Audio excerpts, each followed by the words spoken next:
Hello and welcome to the Big 50, episode 50 of the Crying in the Book Club. That's the podcast. You totally didn't almost say the comics podcast. I still do that every time, basically every time I host, because in my head it's it feels right. Well, you did host that show for a long time. It's true, and you never truly let go of your past. It stays with you in a way. You always remember your first. That wasn't my first podcast, but I'm not getting into that. I'm your host, Jean-Luc. I'm joined. Emily's here. She has already spoken, broken the golden rule of not being the host of a podcast. Spoke before she was introduced. I be gay. I do crimes. We'll forgive her for that. Obeying the rules of podcasting is my good friend Alex. Hello. So tell me about your first podcast. I'm dying to know. Give me the rundown. I need the lore. I'm not talking about my first podcast. You probably can't even find those anymore. They're not even out there. You'll tell us off the air. No, I can tell you on the air. When we were at We the Nerdy, I did 5 episodes of a video game podcast that was, it was always called We the Gamer Cast. Technically, I was on the first iteration of it. The name got hijacked later on because we stopped doing that version of it and became something else. But I did that for maybe 4 or 5 episodes, and then I was still in high school at the time, so I was overseas, and the time difference made it hard, and I was just not able to be consistent with it. And then I did the Comic Stash podcast, but not the Comic Stash podcast that you guys are familiar with. I did a different version of the Comics podcast with Henry and David. I believe I know it was Henry for sure. Henry's cool. I still we follow each other on Instagram. He's a cool guy, and it was basically the version of the Comic Stash that would then become what we did, but worse. We had more of a structure, and I think in some ways that was bad because I don't know, the free flowing nature of the Comic Stash / the Comics podcast, I think, maybe made it more listenable at times than when we were trying to talk about the news and solicitation. Not the news, but the comic book news. We basically never did that on the Comic Stash. We're just this Tom King guy, Mr. Miracle's cool. The rest of his shit's hackish. Scott Snyder, who the fuck likes this guy's comics? They're dog shit. Well, there was a journey. There was a journey of wow, Mr. Miracle, so good. Tom, I'm so excited for you. He's on Batman Rebirth. Yeah, we did audio fellatio of Jeff Lemire and Ray Fox for 20 minutes an episode. Even when they didn't have new books coming out, we were just God, you guys remember when they Ray Fox's Underwinter? Just every time we're talking about a comic, it's it's too bad that this isn't a Snot Girl issue. But I still feel that way. I felt that way reading. I feel that way any time I read a comic. More or less, yeah.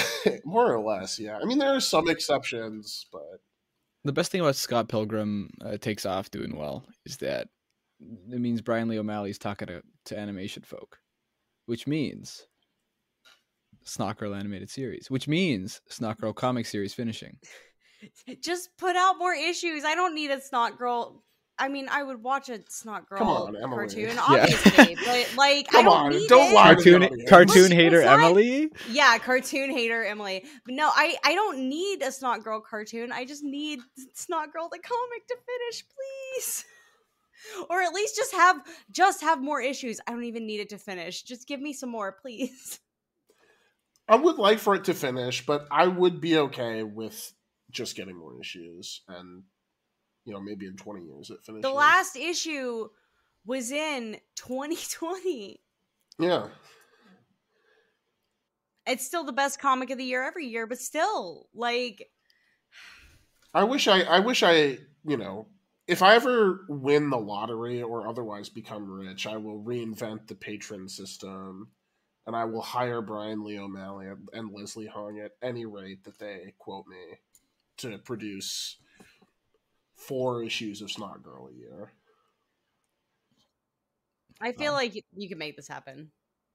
I'm just thinking whether whether If you you would keep wanna it move to on. yourself. Like if you were really like, you know what, I commission it, and you're just sitting there with like the, you know, your 4 issues of Snot Girl a year, and you're like, no one else is getting this. Oh, I thought you meant keep it to yourself, like not announce that I was bankrolling it. Which obviously I would not announce that I was bankrolling it because that's Right. goodish, and I'm not actually involved in the creative process. But there's no way I would keep it to myself. Part of the joy of Snot Girl for me always has been that my friends read Snot Girl, and I talk to them about Snot Girl, and we just like don't even really talk about Snot Girl. We just go back and forth, being like, "Oh my god, isn't Snot Girl amazing?"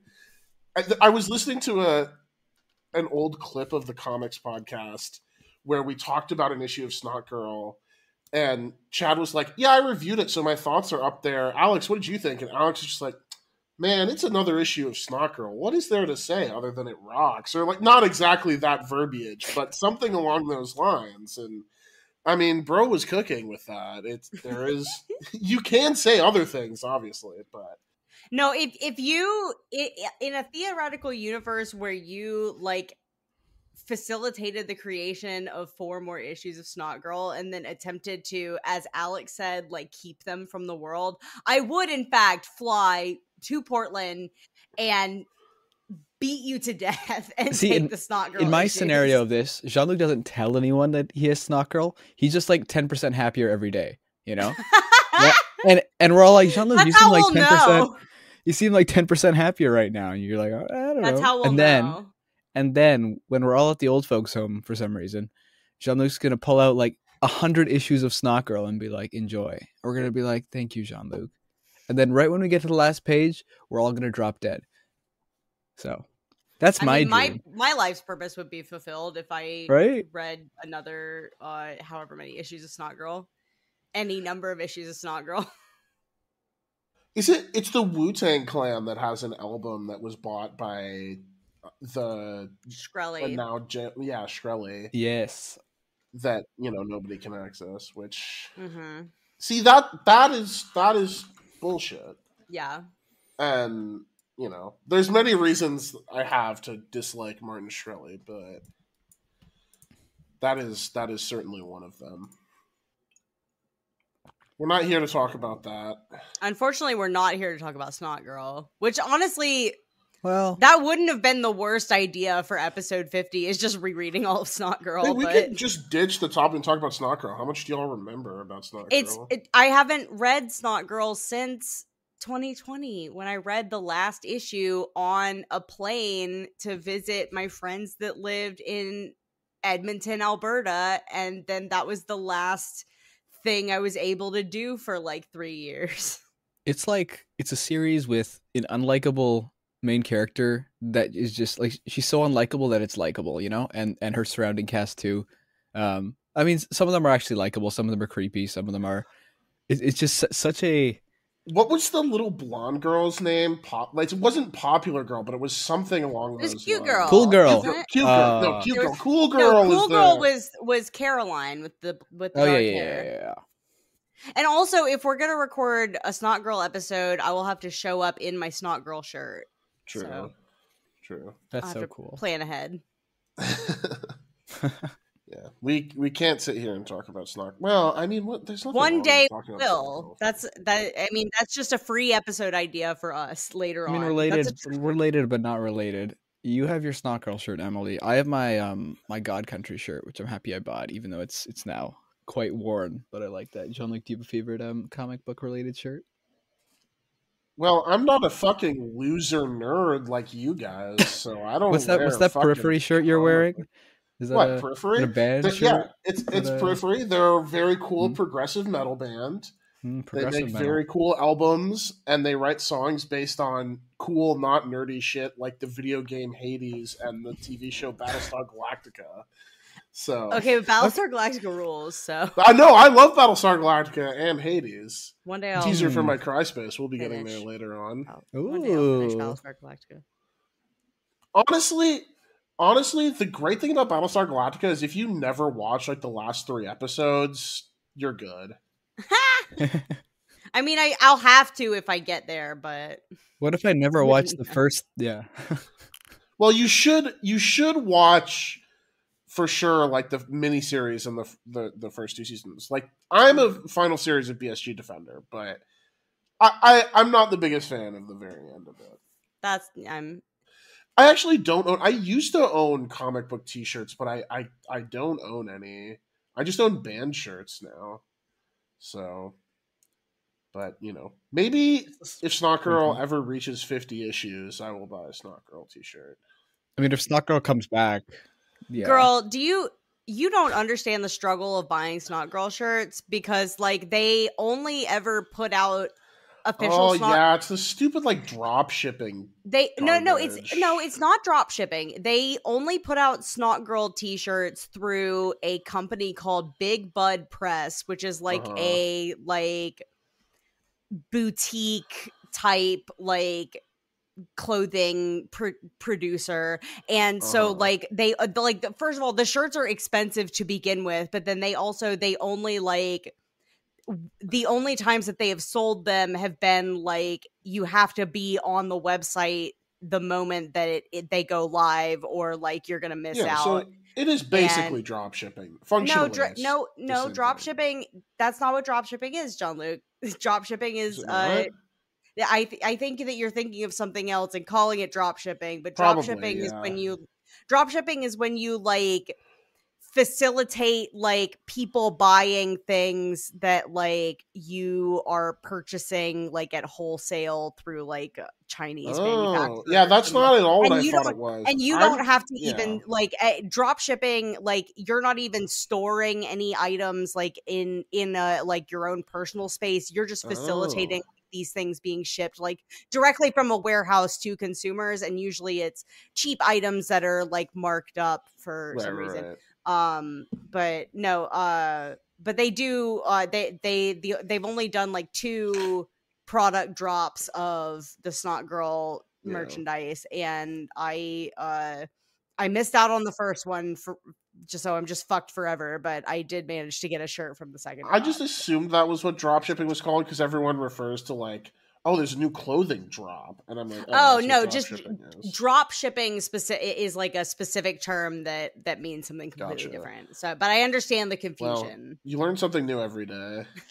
Today, that's what I learned. Nothing else new was learned today. That's not true. I read some of these comics for the first time today because I put this off. I was doing a segue, but wait, Alex, were you going to say something? This is your first time reading all these comics? Not all of them, but this is my first time reading every single one of these. Really? You guys haven't read? You guys haven't read the Spider-Man issue where? No. The Spider-Man issue I have read. No, I read the Spider-Man issue when it came out, I believe.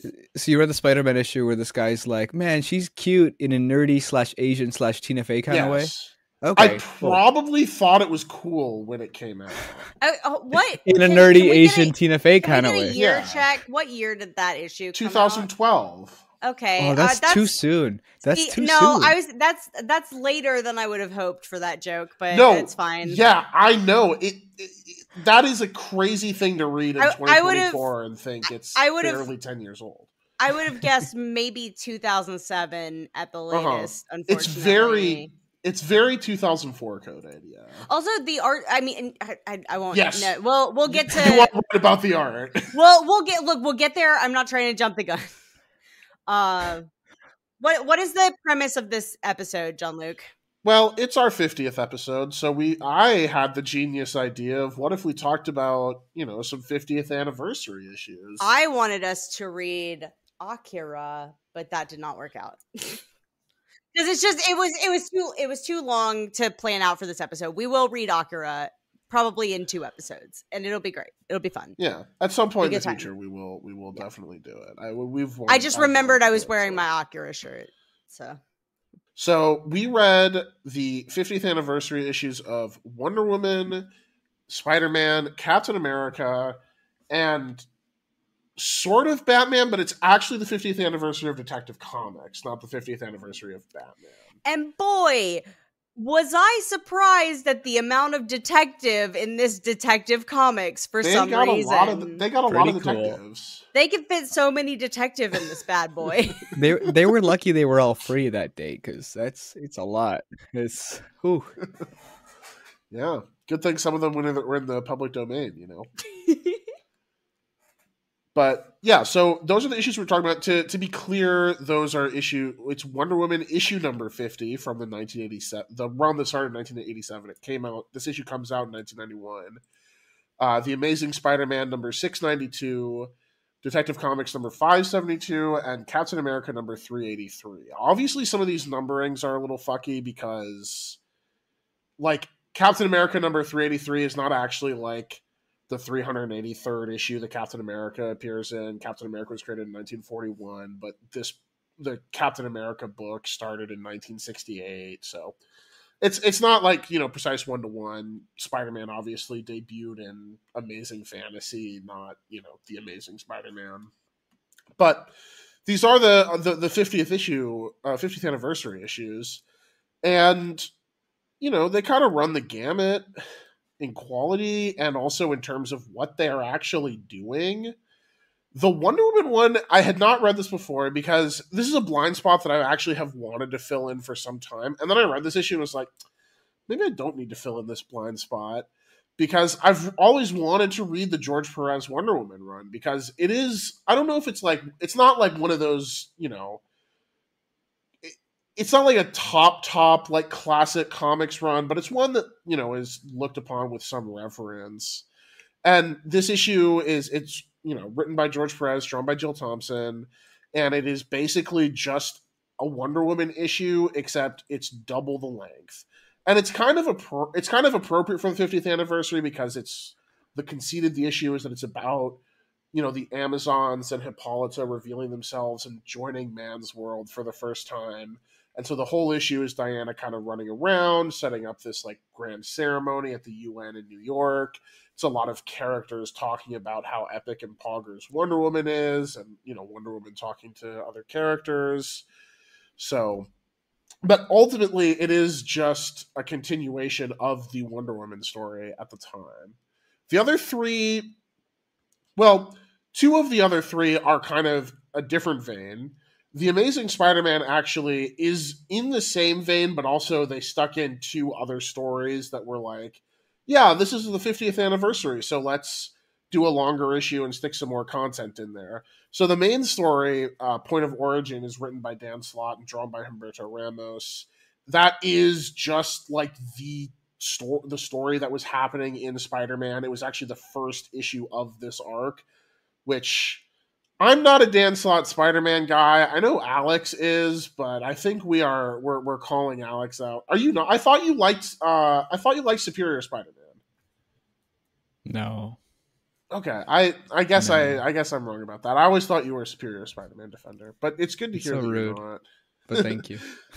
And then it also includes two other stories that are sort of celebrating Spider-Man, which are Spider-Man for a Night, which is written and drawn by Dean Haspel, and Just Right, which is written by, and I was shocked to see this name, Joshua Hale Fialkov, and drawn by Nuno Platti. Yeah, you don't know who Joshua Hale Fialkov is. Joshua Hale Fialkov is a great writer, but let's just say it doesn't shine through. It can be. Has the potential to be a great writer. He wrote I, Vampire and the New 52. He wrote a really great book at either IDW or Boom that I'm just completely blanking on the name of. But the conceit of it was like there was this bunker in the post-apocalypse. There were people who lived in it. It was really good, and I feel really bad that I can't remember the name of it. But I really liked a lot of Joshua Hale Fialkov comics, so I was surprised when I read this story and then went back and checked the credits and was like, oh, what happened there? But I think it's just called The Bunker. It is just called The Bunker. You're right. It is. Yeah. Unwittingly I said the name of the comic. And then Detective Comics is in the, you know, style of Detective Comics. It is just a detective story featuring Batman and Robin. Although it is this very, I would hesitate to say convoluted, but it is convoluted detective No, story. convoluted is correct in my opinion. Yeah. It is a convoluted detective story that sort of starts out as a story about a lost Sherlock Holmes mystery. And also the kidnapping of Watson, like Sherlock Holmes' partner Watson's granddaughter or daughter, I think. And it all culminates in a plot by Moriarty to murder the king or the queen on the 100th anniversary of his previous attempt to murder the queen. It's Moriarty's grandson and Watson's daughter or something, right? Like, Granddaughter. is that, or is it also granddaughter? I think so. Okay. That sounds right to me. Okay. But my big takeaway was they should have let him do it. And then we have Captain America number 383, which is more in the style of like a traditional, or what I would think of as like a traditional anniversary issue, which is that it is just an anthology. It's not trying to connect to an ongoing story. It's not kind of just like another issue of the series. It starts off with a story called I Am Legend, which is Captain. It's a silly name, but this predates the movie being super big. This is 1991. No, yeah, I just this issue there. This story is very silly.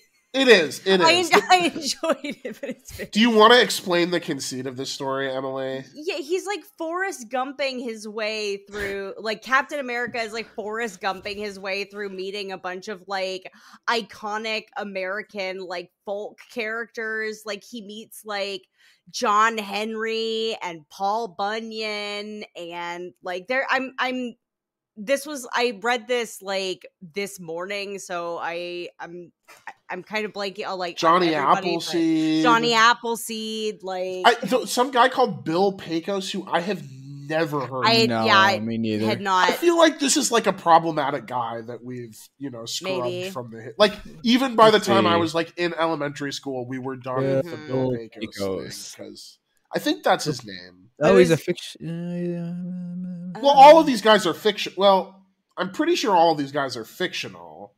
Like, there's no John Henry. I feel like in some cases, like there were maybe there are supposedly real people that inspired the legend, but like for the most part, these are all solidly like American folk characters. Yeah, absolutely, and Uncle Sam. And Uncle Sam. How the fuck did awesome. I forget Uncle Sam? Yeah, in space. Yeah, in space. Yes. In space, no and one can hear you. Father Time, of course, the most iconic American folk hero. And then there's another story that is a sort of a retelling of a classic Captain America story. It's not a direct reprint, but it is a retelling. Mm-hmm. There is a U.S. agent story in here that I feel like was probably relevant to the Captain America run at the time, given that this was around the U.S. agent era of Captain America, but I don't know that for sure. And then there's a sort of really small story at the end about Crossbones and Red Skull, which is kind of nonsensical and significantly like a step down from the rest of the issue. Go ahead, really Alex. Love it. Bill Pecos was in a Disney. He has a Disney song, and it talks about shooting up redskin Indians and making them jump so high they run out of their makeup. So I don't think they're bringing him up anymore. Yeah, I think we might be. Sounds like we're probably done with this guy. Yeah. See, that's like fucked up. That actually, Johnny Appleseed, John Irons, or John Henry. I think of John Henry Irons because that's the name of Steel, the DC Comics character. Yes. Which is so cool. Yeah, right? Yeah. Which is great. And, like, Paul Bunyan, like, you can say, like, okay, there's, like, some shit about these guys that's problematic, but they're not really problematic figures, and it's a shame because I actually really like the story. And so, that Bill Pecos motherfucker making his way in there seems like a real bummer. We got to get him out of there. We got to do the Dr. Seuss thing and go back and like. Although they didn't like scrub those things out, right? They just removed them from circulation. I think so. Mm-hmm. But we got to go back and replace him with someone cool like John Brown or something, like a better American. Well, I guess John Brown is real, but you know that's fine. I'm sure we could find some other mythological American character to replace the American Sniper, Brad. Yeah. Yep. Nah, he's not a hero. No. I was gonna make an off-color joke about him, but I'm not gonna do that on the podcast. Restraint from Bob. I think I know the joke. I'm gonna message you, okay? I'm gonna Okay. message Yeah, you. yeah, yeah. See if we're on the same wavelength. message But go on. So I guess while Alex is messaging me what he thinks the joke is, I'm curious how you guys. I guess we can talk about them individually, but just broadly, if you guys want to tell me your thoughts on these, because I also did pretty wildly. I really liked the Detective Comics issue. I quite liked the first part of the Captain America issue in a sort of mythology, like superheroes as mythology, kind of Morrison-esque way. And then I thought that the Wonder Woman and Amazing Spider-Man issues were like borderline unreadable, but we can get into specifics, but I'm curious what, I'm curious what you guys thought of these. What I think is most fun about this is that you describe the Spider-Man and Wonder Woman issues as like nigh unreadable, and I think I would kind of agree with you there, but I think it's fun that they are unreadable in such drastically different ways. They're like stylistically, I don't know, the thing is I liked the art in both of those issues. And I know that that's a controversial take on the Spider-Man. Because I'm sorry, like that's crazy. What is his name? Who did the Spider-Man? Umberto Ramos. Yeah, I mean, look, like we know I am a Runaways apologist, like especially for the like funky anime inspired art style that is present in very early Runaways. So like even though there was a lot that I didn't like about the Spider-Man issue, I was charmed by the art because I do have such a soft spot for that weird, like, trying to take influence from anime, but not too much because, like, it's seen as cringe to be influenced by anime in Anglosphere comics art. But or at least it definitely it still kind of is, but it definitely was even up to just 10 years ago. But I like some of the art in the I like some of the art style in the Wonder Woman issues. I guess I do just kind of like some of that classic Wonder Woman style. So when you mentioned like wanting to read some of the comics around this era, I'm actually like I would potentially be I would be interested in doing that for an episode. I think that would be interesting, and I'm interested in checking out more. Even if I did think that this comic was like kind of bad and boring and difficult to read, I would be interested in checking out more, I guess, because I'm a masochist or something. But no, I agree with you that the art is good, and it's just a shame that they drown it in like as many words as possible. There's so many words in small panels. Yeah, it's so like it made the experience of reading it very tedious in a way that I did not enjoy. Even though I thought the plot was fine, like it seemed like a fairly bog standard sort of story that you would write for a 50th anniversary issue or a 50th issue, whatever. Like it seemed like like thematic and whatever, like, and I didn't, the plot beats themselves I thought were fine, but yeah, like going through it, there was so much text. It felt so tedious. I would agree. Alex, where are you at on these 4 issues? Oh, Emily, did you talk about all of them? You Oh, I guess I mostly I honed in on the 2 worst issues. I will say you're channeling hater mode. I definitely liked the first part of the Captain America thing, and I thought that the Red Skull issue was sort of like mind numbing, and I didn't enjoy it. And that part of that is because like I did like through my own like time management, I had like that was like one of the last things I read, so I was trying to like just get through it, but also like it didn't help that it just didn't enjoy it. But I thoroughly enjoyed the Detective Comics issue. I thought it was super fun. I for whatever reason did not expect there to be as much Sherlock Holmes as there was, and I kind of low-key loved Sherlock Holmes in general, so I was pretty psyched about that, and I enjoyed all of it. I thought it was great. I knew you had said that issue was good before I got started, so I like, it's not that I had high expectations, but I was like, all right, I'm probably gonna enjoy this, and I was like, oh, I'm actually very delighted. Yeah, I think just on the all positive front, each one kind of took a different approach to celebrating 50 years of a character. I mean, in Wonder Woman's thing, it was literally having all the characters who are ever have been in the book or are, you know, in it, basically being like, yay. And sure, they're celebrating, you know, Queen Hippolyta, but really they're celebrating, wow, 50 years of Wonder Woman. This is so cool. And, you know, look at all the people that she's inspired and that. And it was so boring. It was so boring, but a nice celebration. Everyone cheering. The Captain America is cool because it kind of goes back to like the core of the character, and it's like America, and it's like a little nice one there. At least the first story, which I liked.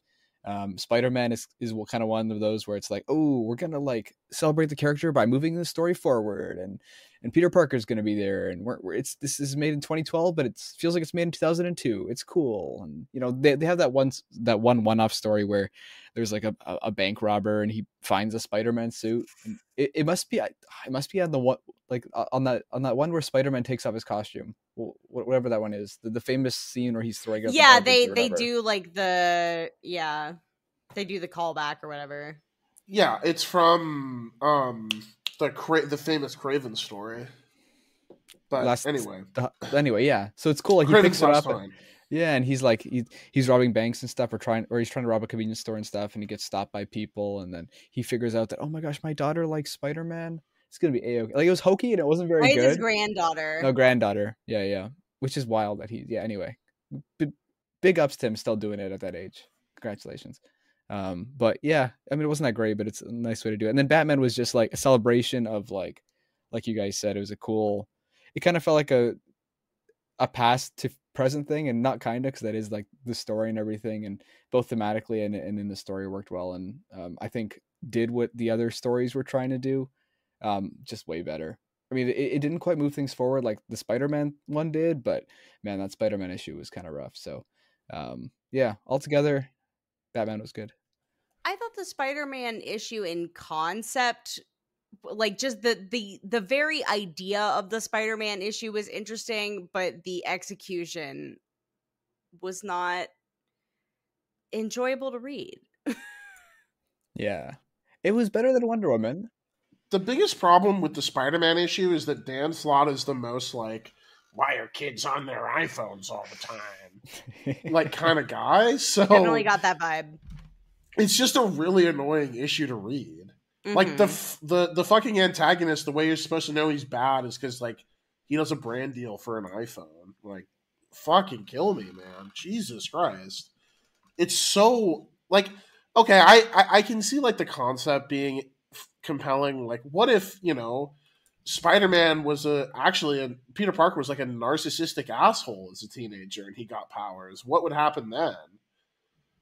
Well, just more like I just thought it was interesting, like introducing a character into the like Spider-Man idea that is very different from Peter Parker, so you're getting a very different result. Like unfortunately, that very different result was bad because this character sucks and is not fun to follow or be focused on in any way. But just like in concept, the idea of like Peter Parker having to deal with someone else going through like the same thing that he did, but like with drastically different results for various reasons. I thought like the concept I thought was interesting, and I was disappointed that it was not good.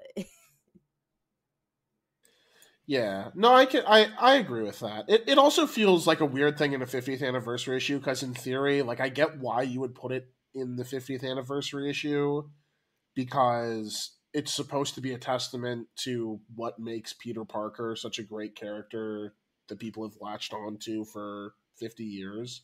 At this point, much longer. Well, not much longer, but like 60 years. But yeah, so much about this character just it almost comes across not as like what would happen if Peter Parker was a piece of shit, but like it seems like a way of Dan Slott saying like, what if Spider-Man was his like millennial? What then? You guys You would know, fucking hate him, wouldn't that you? didn't like occur to me, but like as you're saying that, like, yeah, that like I really get that actually. Which is so fucked because Spider-Man as the millennial exists and everyone loves Miles. Like, yeah. it's there, but you know, I get what he's going for. This is another thing, like in concept, it makes sense why you might go for an idea like this as the 20th anniversary of Spider-Man, but or the like whatever 50th. It is, but or yeah. That 50th. That's what I meant. But in execution, it's just like you're telling a story for the 50th anniversary of Spider-Man, but it's not about Spider-Man. Like, what are you doing? Like, you're getting a little too like cerebral with the idea and not necessarily doing something that honors the character in a way that's fitting of a 50th anniversary issue. It's also a strange decision because it's the first issue in a 6-issue story arc. Yeah, it was. I also like. I got to the end and I was like, "Am I supposed to read the rest of this? I'm not going to." So. I mean, we definitely can. It's bad. This look, you know, I'll do anything for content, but I definitely like. I got to the end of this and I was like, I'm just gonna pretend like I didn't think for a second that maybe I should read more of this, and if John Luke brings it up, I'm just gonna say, well, oh well. My promise is that I will never make you read another Dan Slott Spider-Man comic. Do you have a Spider-Man run or comic that you recommend? Because I don't think I've read a Spider-Man comic other than an anniversary issue in my life. Honestly, you can just read Ultimate Spider-Man, Bendis' Ultimate Spider-Man. I can't vouch for it in 2024 because I haven't read it in years, but it is great. I remember it being great. I would guess that it more or less holds up, aside from, I would imagine, it has 2003 slurs in it once or twice. But, I mean, what comic from that era doesn't? And I would say it's also kind of a nice run to get in on because you can kind of jump into it. The Clone Saga is good too, though. With all, you know, a lot of that stuff from the 90s is really well done. But I would just say Ultimate Spider-Man is the way to go. Because some of the other stuff gets so bogged down in lore stuff. But that one is kind of like a fresh start. I also think that it's not a Peter story, but Spider-Man 2099 is quite good. I'm completely blanking on the name of the guy who wrote it, but it is. I mean, it's you know, like I said, it's not Peter Parker, but it is very good. Okay. I think it's Peter David who created Spider-Man 2099. Okay. It's good. That sounds Peter right. David is hit or miss for me, but that runs pretty good. I'm trying to think of like another run that I've read that's good. I do want to read some Spider-Man 2099 for the show because I love my boy. Yeah, I've seen your Watch Twitter account. Listen, we don't have to around talk the time about that. movie came out. We don't have to talk about that. But yeah, to get back to this issue, the other problem with it is that this is very much the Whedonification of Marvel Comics. This is such like the I hate that post word. astonishing X-Men. Okay, but that like, what else are you gonna say? Like, No, that's it's what true. it is. It's just the visceral reaction. Ugh. It's all this like pop culture kind of referential stuff and quirky dialogue. And like, okay, the Thing is a comic relief character, but the whole bit about, having clobberin' time trademarked, it's just like I get that this stuff is subjective to an extent, but it just evokes such a deep negative reaction in my soul to see these characters talk like that. I really am not a fan. Understandable. I also don't love the other two stories in here. I think the one about the guy who finds the suit is, it's fine. It's like kind of a slight cool thing to have for like 5 pages, like whatever, like it's okay. The last story I found to be really insufferable in terms of what it does with Spider-Man. Like the whole, like I get it. I get the whole thing. It's like, yeah, Peter's kind of like a fail guy who has this great power and is really smart, but he fucks everything up. But this was egregious. This goes so far in the wrong direction of like, he tries to stop a woman from being mugged, but it's really just like she's having an argument with her boyfriend. He excuse me. He tries to save people from a burning building, and it's like a test burn to train new firefighters. It's bad. The Thing shows up and like takes a picture of Spider-Man with bird poop on his suit. It's just too much, and I got really tired of it. Yeah, it's a weird mix for an anniversary issue. Yeah, I didn't like it. And I just found it kind of annoying to read because it did feel like they're trying to like lean into like Peter Parker just can't catch a break or whatever, but like I don't know, the execution didn't feel like a Spider-Man comic. It didn't feel realistic to like a Spider-Man experience for like that to happen that way. Does that make sense? Like I didn't enjoy it, and it didn't like read like an authentic Spider-Man like silly one shot to me.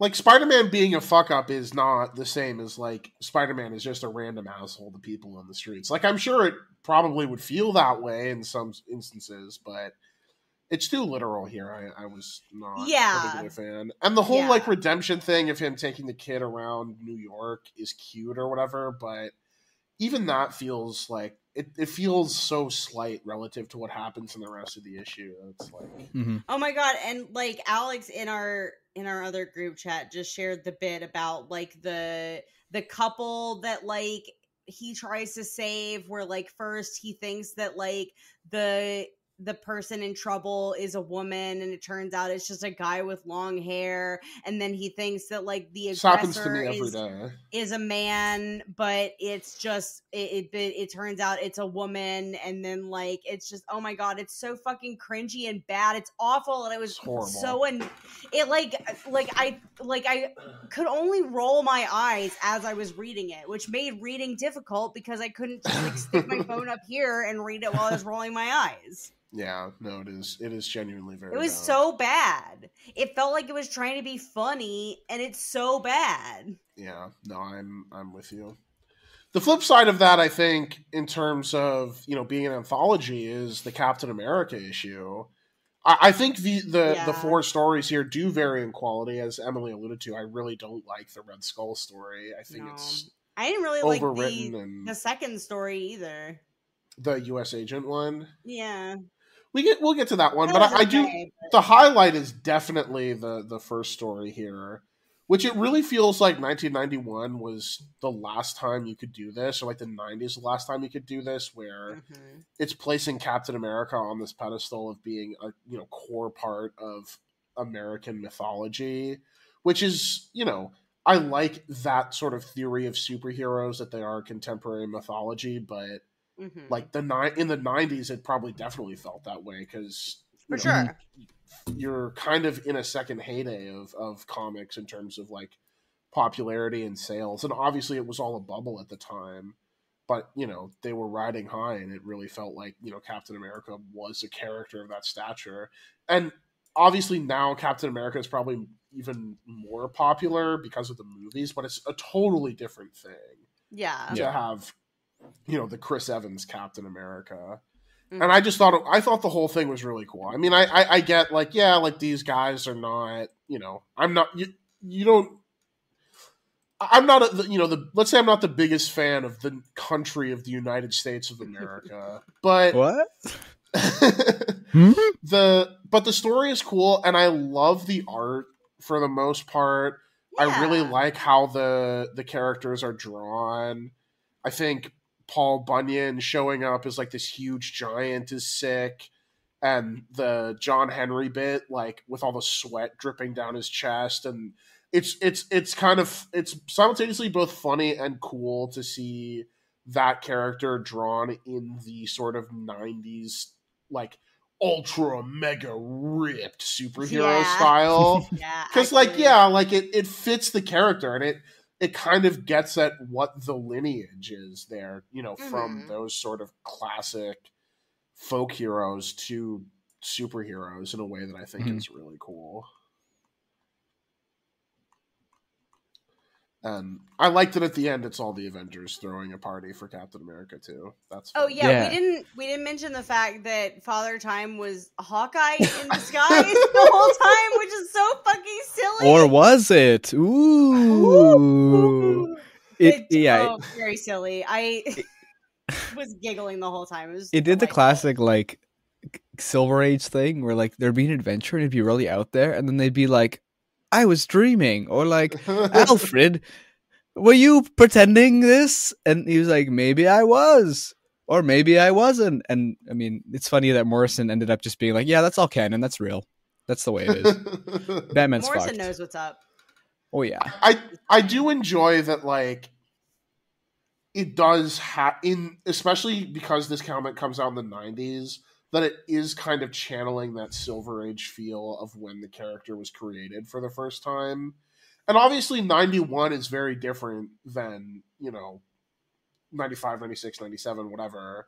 Sure. They hadn't fully transitioned over to the sort of like Image Comics, Spawn, Jim Lee, Chris Claremont, X-Men style stuff yet. But, they're getting there. And this feels like such a different story from everything else.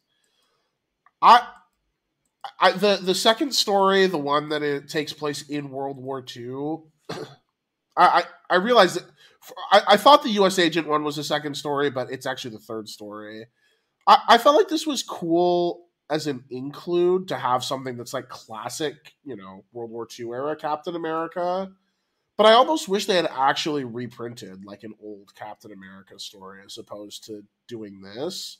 Because it's like this weird thing where it's written because it's adapted from a different issue, but like redrawn and relettered, and I would assume to an extent rewritten. It has this weird tone where it kind of feels like a Silver Age comic, but not really. Like the story is very Silver Age comic-y, but the writing doesn't quite match that, and the art definitely doesn't really match it. So it's kind of this weird tonal mishmash that I think is like a cool thing to include in a 50th anniversary issue from like a metatextual perspective, but from an actual did I enjoy reading it perspective, not as cool. What was a cool thing, I think, or I mean, in theory at least, for some sort of anniversary of Detective Comics 27, they had, I think it was a bunch of different artists do a page and then do like basically just retell the whole thing, same text and stuff like that, and just be like, hey, just like a modern thing, which I thought that was really cool. And that was just one story in their, I don't know, Batman celebration thing. I Yeah. probably have that book somewhere. I would check it out, but I definitely have fonder memories of that than reading this. So Oh, one thing I did like about the Wonder Woman issue is I liked at the end they had a bunch of like illustrations of Wonder Woman done by like different artists that I thought that was cute and fun. I agree. I liked kind of scrolling through those. Yeah. It was cool. there was a classic Batman one, I think, or maybe that was just on the curse side. I'm not quite sure, but there was like I don't know if someone died or something, but they had like a whole splash page of like classic villains, heroes kind of thing. I don't know if you Oh, guys saw that yeah, one. like just randomly in the middle of the issue. Yeah, Like, Yeah. I like kind of just scrolled past that and I was like, well, I'm not gonna waste mental energy figuring out what this is about. Because I had comics to read. I didn't want to like I knew that if I tried to figure out what was going on, I was gonna like fall down a rabbit hole or something. And Yeah, that was it's a Dick Sprang spread, but I don't think he died until significantly later, so I'm not really sure. I think he just drew it and it was like it's just really random, but cool. I agree, but I liked it. I like that Alexandre Leroy is there. Oh, I Return boy. enjoyed seeing the Penguin. He looks goofy. It's fun. Scarecrow with a gun kind of rocks. oh yeah, oh man. We'll have to go back and read some of those. I'll pick some more Batman stories from that time because I've read like the first like I don't know 100 issues, but like yeah, Scarecrow is literally just he's a dude. He's a scientist. He's like, I'm a professor, but I don't make enough money. Time to time to shoot people. Nice. Yeah. No, this Detective Comics issue is kind of rocks. Like this is the kind of stuff that I wish. I mean, not exactly this. I don't need it. I would have liked more Batman personally as a Batman fan, but I like that it's actually a detective story. You know, I feel like you hear this a lot that like, there should be more stories about Batman being the world's greatest detective, and I tend to agree with that line of thinking because I think that's a really cool aspect of the character that doesn't get explored as much, and so it was really cool to see him get to do that also, and not just him, but Elongated Man, and of course Sherlock Holmes shows up. I like the lineage from it's a cool lineage to have this be the anniversary issue where it's kind of a passing of the torch from one era's iconic detective to a new era's iconic detective. It's cool. It's cool. And it looks really good. There's like those panels at the end where Batman is climbing the side of Buckingham Palace, and it's like lit where he's like it's like a sort of pinkish purple background, and you see him climbing like in the shadows. Then he gets lit up by a spotlight, and he's all yellow. Yeah, it just looks so cool. Like this whole issue just looks awesome. Yeah, it was a joy to read, really. Mm-hmm. Yeah, and it has like a lot of that classic like Robin the Boy Wonder stuff where he's like it's fun to see him jumping around and quipping. They were making a lot of puns and stuff that was so fun and cute. And even Batman is like quipping a little bit here. It's good stuff. They do a bunch, especially like right in the very beginning. They do a bunch of Christmas puns. Like I loved it. It was so good. Yeah, no, this issue was a joy. Truly. Who wrote it? So this is written by Mike W. Barr, who is a name I didn't necessarily recognize, but my guess is that he wrote a decent amount of Detective Comics. Honestly, he did. I've read a lot of Batman, but my exposure to like this isn't early, but my exposure to Detective Comics is definitely not as great as he did other Batman books. Batman Son of the Demon, Batman Bride of the Demon, so probably a lot of Ra's al Ghul stuff. The Demon Trilogy. Yeah, he's the Ra's al Ghul guy. Interesting. Damn. I would not have expected him to be the. I would not have expected him to be the Ra's al Ghul guy. Yeah, just from that. Yeah. Maybe we should read some of that. If we enjoyed this so much, kind of surprising. Maybe. Let me see. the thing about Yeah. comics is there's so many. There are a lot of comics. I also first thought it was Denny O'Neil who did a lot of the race stuff. But I mean, I'm who sure knows? he did his fair share. I got Oh, really he's still excited for a second because I alive. saw I looked at his Wikipedia and I saw Swamp Thing on here. Mhm. And I was like, God, we should read this guy's Swamp Thing issues, only to realize he did the Phantom Stranger backup stories. Maybe we should still read. This is the Len Wein run, so maybe we should. It looks like this is the Len Wein run. Yeah.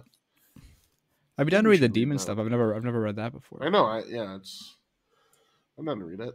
Hell yeah! But yeah, we're kind of on a constricted time schedule, so we can keep talking about the comics, but also I think maybe we can start wrapping it up into the cry space so that Alex can get out of here. Sure thing. I guess that means that we've heard the sound of the Doomsday Clock, which I like that every time we do this bit, Emily looks around, and Alex does it sometimes too. Where you guys look around the room. I'm waiting for the It's not Doomsday Clock. It's not a video podcast. No, Well, this where's is it just for coming you. from? This is for you, Jean-Luc. Uh-huh. And now we're looking directly at you. If I had the soundboard, I would definitely line up some shit. To Yeah, play should I get some sort of Doomsday Clock sound? I tried originally. I was gonna have us a sound for the cry space, and I was looking at sounds of just fake crying, but it just was too. It was just too sad. So you just get different clips from the Zack Snyder Watchmen movie. Honestly, not the worst idea. Somehow less of an insult to Alan Moore's legacy than the Doomsday Clock. I actually, yeah. I'm just saying Anyway. we're gonna have to read it. That's all I'm saying. It'll happen. It'll be the last episode of the show. We read the Doomsday Clock. Okay, for the last episode of this show, I will read Doomsday Clock. On one hand, want to read Doomsday Clock. On the other hand, enjoying making show.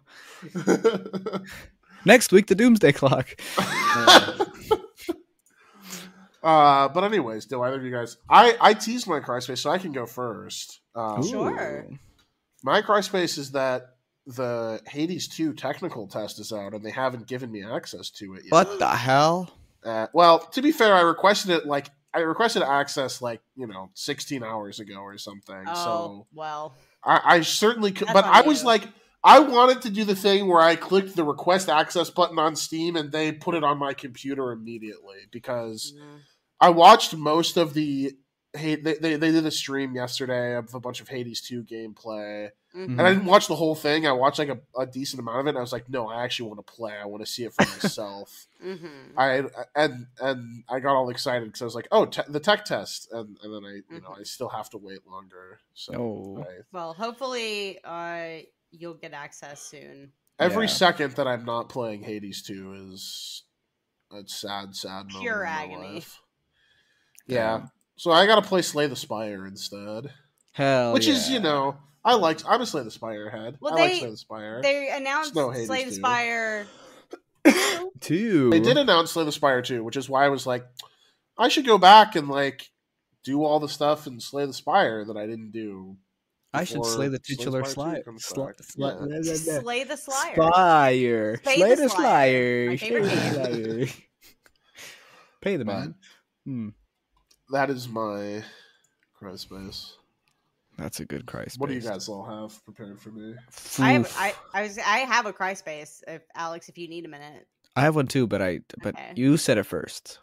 Oh, Take okay. it. My cry space is that X-Men 97 fucking rocks unconscionably, but also I'm not gonna give away a spoiler for the audience sake. I feel like the two of you don't care, but I guess technically this is only a spoiler if you know who my favorite X-Man is, but they literally I do. In a recent episode of X-Men 97 killed my favorite X-Man in a way that was also extremely cool and dope, and that's no good. It's upsetting, and it's real because they took out this character's little character intro in the opening credits. But anyway, yeah, I know, John Luke, I know you've been on the fence. I don't even know, like, necessarily. I will really have to see if you end up watching this, what you think, because I can't. I'm not 100% sure if it would be for you, but it is. This show is for me. Is the thing. Yeah, I believe that. After finding out that the creator was like, listen, okay, X-Men I know it was so 97 is cringy and actually bad. about I know. 9/11, I was like, You're welcome. You're welcome. That's my other. That's like part 2 of my cry space, is that the like creator of the show makes me embarrassed. So the guy's like, 9/11 was bad because 9/11 happened, which, yeah, but also it was the day I came out. And I'm like, what? Did you come out like before 9/11 happened? Or was it like, or came out and then after? Happened? No. There's many things where I'm just like, God, like, I have to watch this. And here's what I'll say.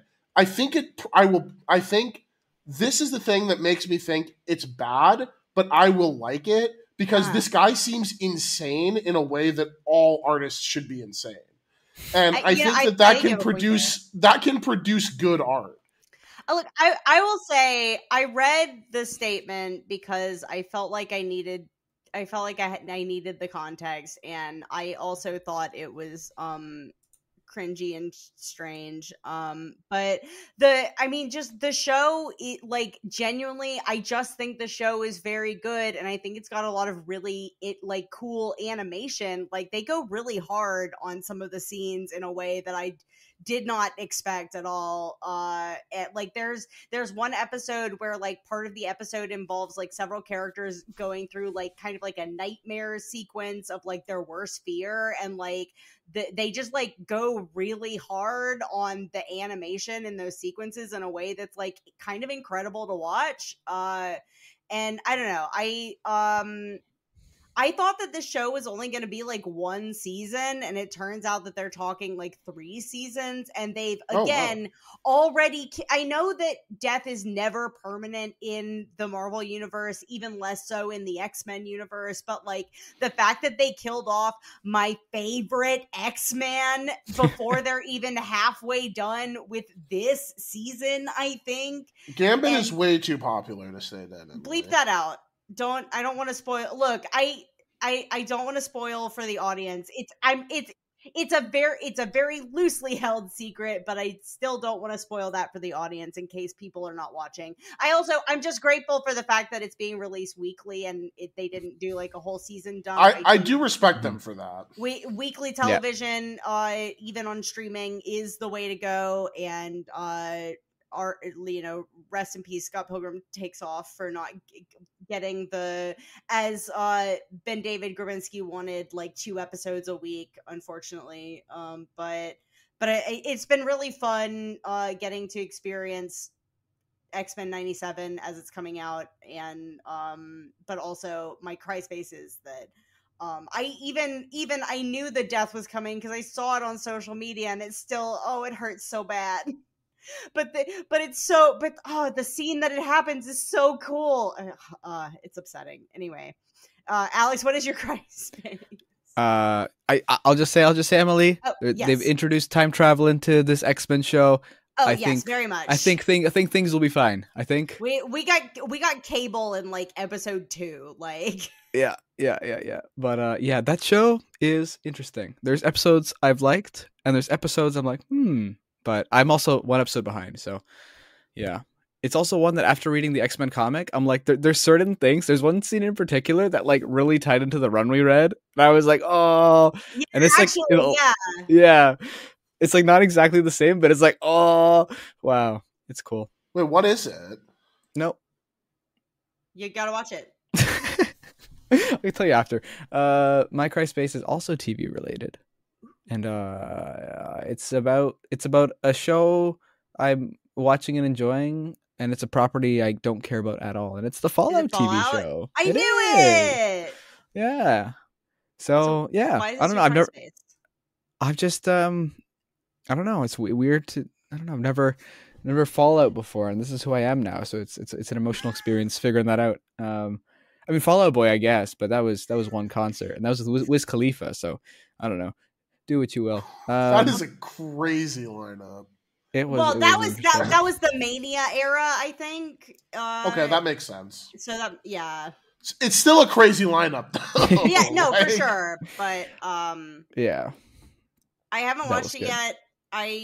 One of my friends has been evangelizing it to me, and it has Ella Purnell from Yellow Jackets. Yeah. and Mhm. I liked her a lot in Yellow Jackets, and she got killed off. So She's still around. I mean, as a ghost, Yeah. but She's there. I'm interested in getting to see her actually have like a full leading role. So Yeah. I guess I'll Yeah. probably watch. I've never been into the Fallout games, but I'm probably watch the show. The two things about Fallout I know are like, oh, the nukes went off. It's a video. Oh, three things I guess. It's based on a video game, and then they do the music from like the 40s and 50s, which I'm like, oh, I like a lot of these songs. This is cool. Everything I know about Fallout can be contained within the Monster Factory Final Pam episodes. Exactly. Look, Exactly. that means something to people listening to exactly. the podcast. I promise. It does. But yeah, the show's good. Great performances. I finished the last episode today, and yeah, I'm psyched for. Oh, another season show victim to the binge model. It got dropped all at once. Very much so. Yeah, like the way the episodes are done, it's like made for weekly or even like monthly kind of thing. Well, yeah, where it's like it's a classic TV show. Oh, there's a cliffhanger. Ooh, and then you don't have to wait, and you just go into it. So I started it like a week ago, and I'm done. 8 episodes. Yeah. If It's I end what up, it is. I will probably end up watching it, and I will probably try to artificially like pace myself so that I don't just watch it all in one day. Good luck. I don't know if it holds up, but you should play Fallout New Vegas. Yeah, I know that's I know that's That's part the of one people like. It's the good one. It's part of the queer culture, supposedly. Oh, is it? Oh, yeah. I guess I did know that, but I know that there is a stereotype. Yeah, so like every that trans girl loves Fallout. Trans Fallout women New like Vegas, Fallout New Vegas, but also like I think a lot of people like Fallout New Vegas. Yeah, I've met a lot of people who are also don't really love that as a stereotype. So your mileage may vary. I think it just is a game that a lot of people like, and so it's just a very well received game, and especially because the transition from like Fallout 1 and 2 to Fallout the Bethesda like Fallout 3 and 4.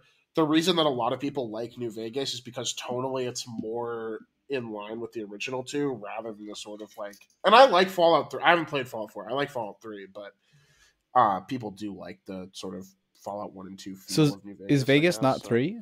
3 is a separate. No. 3 is a different game. New Vegas is actually not even made by BGS. It's an Obsidian game. The Outer Worlds. Yes, team. the Outer Worlds team. Well, not the Outer Worlds team. Like it's not the same people anymore. But by the time Outer Worlds came out, but yeah, like it's the same studio. I hate the VAT system, but like the game is. I think narratively the game probably holds up pretty well. But we should wrap it up. Sorry, Alex, we've kept you 5 minutes over, and I don't need to talk about Fallout anymore. All good. I have to go watch The Bad Batch. Oh shit, I'm behind. No, I'm like 1 episode behind. 1 episode. But the last episode was very good. You can follow us online at Crime Book Club, at Mountain Dew Liker, at M Pandanata, at Alex Hansiak. There's other podcasts. We do other things. You've been here for 50 episodes, I assume. I'm probably going to be on an episode of Opinions Are Cheap in like 2 weeks. Well, we're recording it next week. I don't know when it's going to come out, but sometime me and Chad are going to do an episode. On what? About what? We're talking about music. Noise. Music club. The heaviest songs that we've heard. Oh, interesting. Yeah. We've been talking about doing it for a while, so I'm looking forward to it. Okay. We will be talking about epic bands like Gojira and Cannibal Corpse. So if you like things of that nature, you can look forward to that. But yeah, we'll be back. I guess next episode is in May, which means that we might be doing Runamay 2. Oh yeah, are we doing So- Runamay too? Oh yeah. We can do I'd love to do Runamay 2. I always need an excuse to reread the entire Rainbow Rowell run of Runaways. Never not down. For I'm me, always right? looking. I'm always looking. TBH. Yeah, I'm always like one bad day away from reading 200 Runaways comics in a row. I think So there'll be some true, TV shows Bessie. in this month as well. So, Oh, but we'll see. don't make me watch that. Well, some people say it's good. We'll see. Wait, what? The Runaways TV show. Oh. I Yeah. wanna get away. Yeah, why not? I want wanna to run fly. away. Oh, yeah. We should That's clip that out, and we'll make that the opening theme for Runamay 2. All right. Anyway, we need to release Alex from this podcast shaped prison. Good night, everybody.